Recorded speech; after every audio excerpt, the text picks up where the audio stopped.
been on my mind. Sick and tired of the 9 to 5 in the city light. Hey darling, we could get out of town, see the beautiful world around, wanna see it now. Pack our bags and get in that car,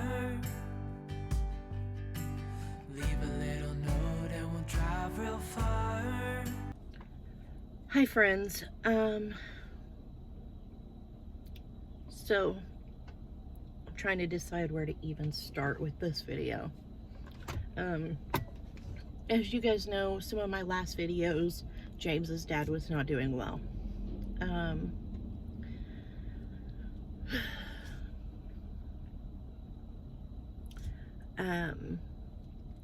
We ended up switching from home health to hospice. I thought they would help me more than they did, but they were still only coming twice a week. We had one night where, like, there was just a huge switch and there was definitely a transition going on, and he was very confused and out of sorts and kept yelling for help, and I ended up staying up for about 36 hours straight with him. I called hospice several times. The nurse called me back. She told me to go ahead and start him on Ativan and morphine to calm him down, so we did that. And once he calmed down, he seemed okay, but still not quite himself. And I'm gonna turn this off. He seemed very confused and stuff, and so I told my husband, I said, we need to start just taking turns. It's the only way it's gonna work. I'm gonna have to stay here 24/7 because I'm the only one that does his medication, and me, you, and CJ are gonna have to take turns sleeping and sitting with him, and then if he gets to where he needs medication at all, you guys can wake me up and I'll come in if I'm asleep, but otherwise if I'm up, I'll do his medicine and let you guys sleep. And it's just gonna have to be what we do until home health comes and does their eval and gets him more, or not home health, but hospice, because they were supposed to do an eval in 2 days and see about getting him like around the clock care. And so things just kept declining, and he quit walking, and when he would talk, it wouldn't make any sense. And it was really hard. And then the last day, James was hurting really, really bad in his hip, and I told him, I said, I'm gonna take you home. You need to sleep in bed, not a recliner or not a chair. Like, you need sleep, and you know, if anything changes, I'll call you, I'll come get you, whatever, and let you know, that you need to be back. But otherwise, you need to get some real sleep. Like, he was hurting really, really bad.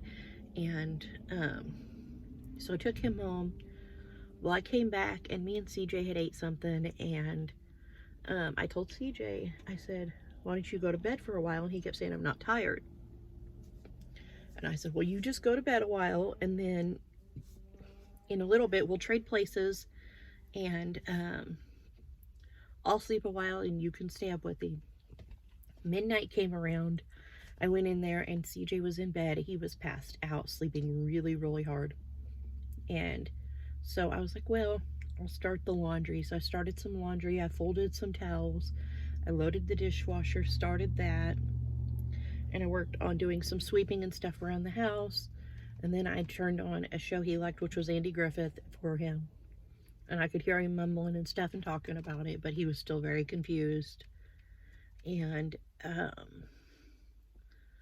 then I just sat and I held his hand and I talked to him for a long time.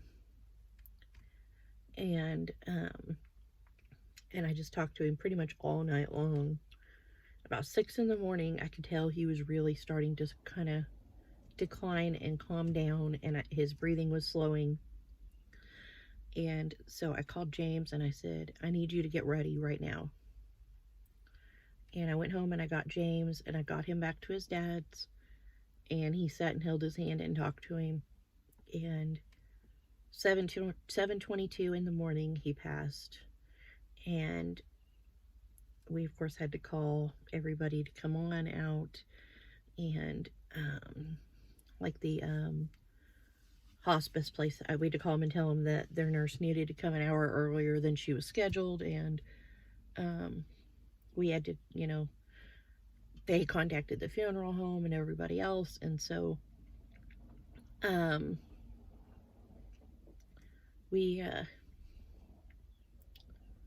sorry, this is really hard conversation.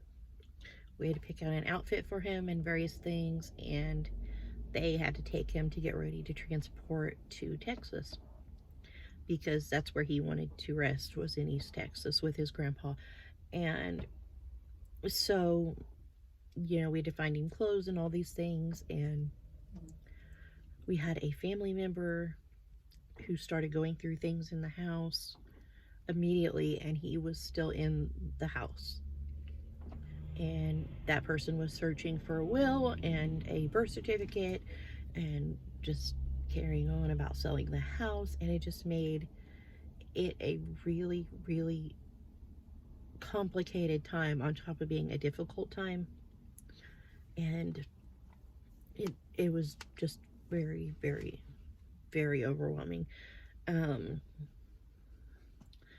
anyways, we ended up going down to Texas I think it was Wednesday we drove down. No, Thursday we drove down. We drove down Thursday. We got there Thursday night. Friday morning, we had to go to the funeral home, make all the arrangements, which thankfully he was a part of a union that paid $13,000 towards his funeral. And he had everything he wanted in writing, down to, what type of casket he wanted and where he wanted to be buried and everything. So all we had to do was follow through with his wishes. When his second wife, passed a few years ago, it was a very, very hard time, because her daughters made it a very difficult thing for him. And so he didn't want it to be difficult when he passed.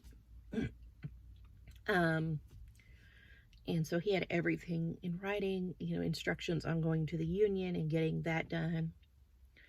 Just, he had everything planned, because he knew his health was bad and he knew he wasn't going to be willing to do dialysis.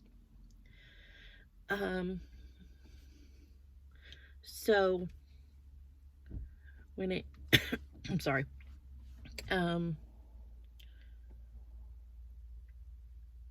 when it came time to go to the funeral home and do all that, that same family member was there again and demanding certain things and having meltdowns and screaming. And then James started screaming back. The funeral director and I were staring at each other like, okay, what do we do now? While they just screamed over the top of us. And finally, I made James go outside and get some air, and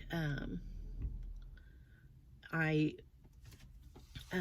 made this person go in the other room and walk it off a minute so they were away from each other. And the director took the other person in the other room and showed him the casket and everything and said, this was his wishes. It's in the paperwork. We're following through with what he wanted. You have to be respectful of that, whether you like it or not. And so that person got mad and left and said they weren't going to help pay for anything, which we hadn't really expected anyway. But the funeral ended up costing $5,000 over what the union is paying, and so James and I are paying that out. But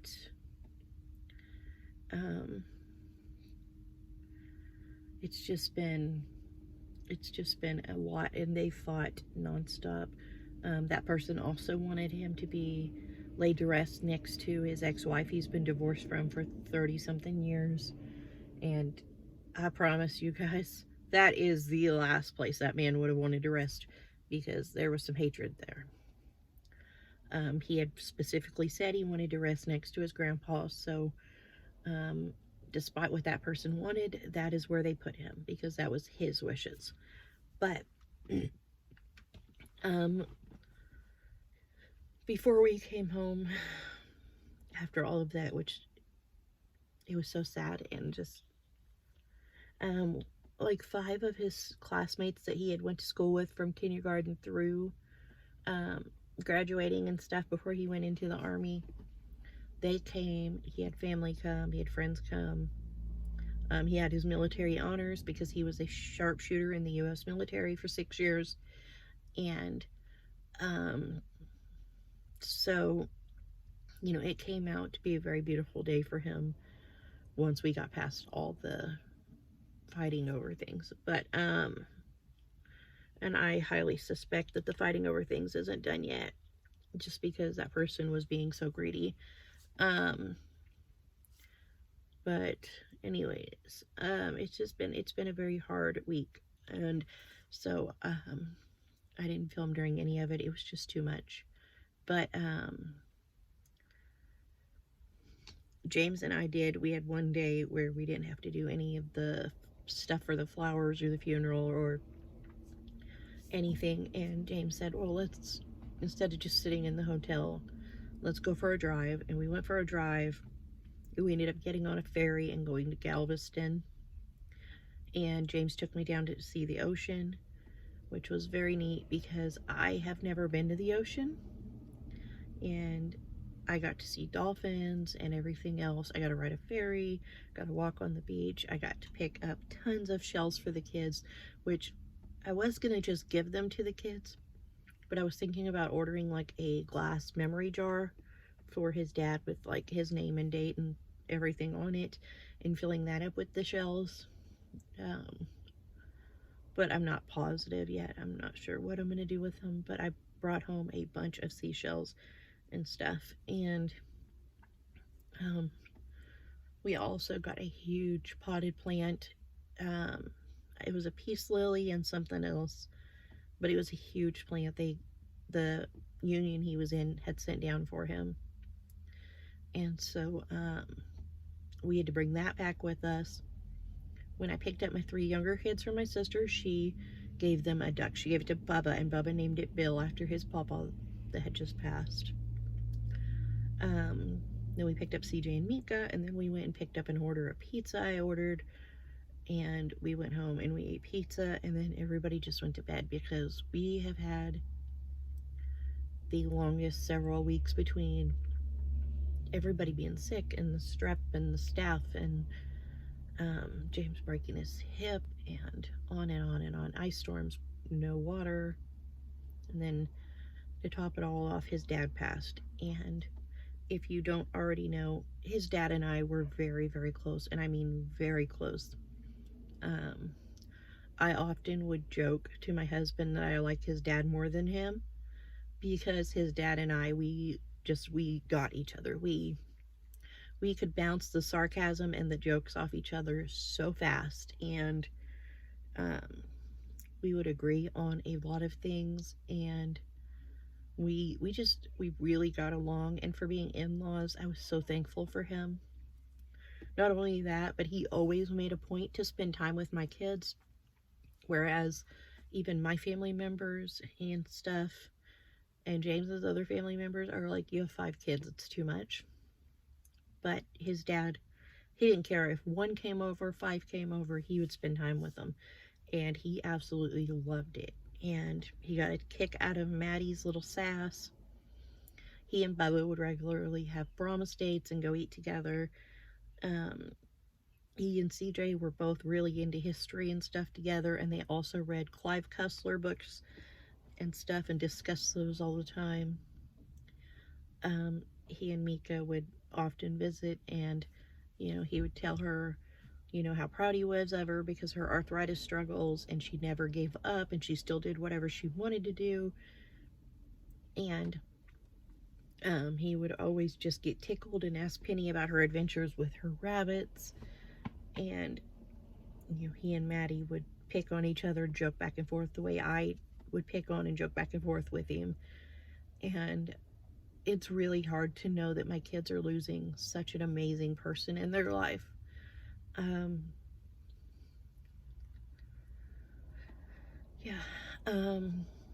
Anyways, I don't want to cry again. I'm trying really hard. I told my husband I wasn't going to cry at the funeral, and then I cried over and over, and it was just awful. It was so hard.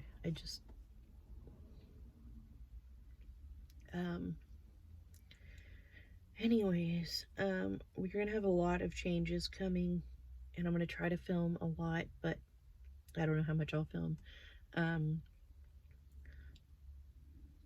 But I just kind of wanted to give you guys a life update. I'm actually going to share a couple videos I took on the ferry and at the ocean and stuff, and then a series of pictures from it to end this video. But yeah, so I'm gonna end this here, and thank you guys for coming along and enjoying life with us through the ups and downs. Especially right now, there's been a lot of downs. I appreciate everybody who has subscribed, everybody who watches videos, those of you who have been watching old videos just to up my watch hours. I appreciate that so much.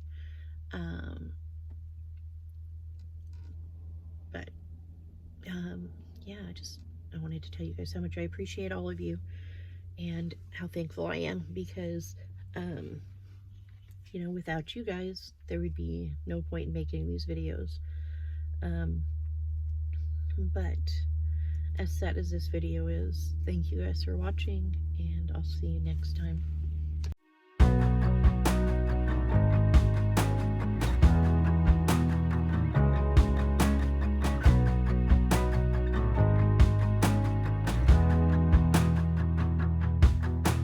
No need to look back, this too shall pass. I want you to stay around. I try so hard to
While my sister was watching the kids, Maddie learned how to ride a bike without training wheels, and she was so super proud. She had my sister send me videos of her. So here is Maddie riding a bike.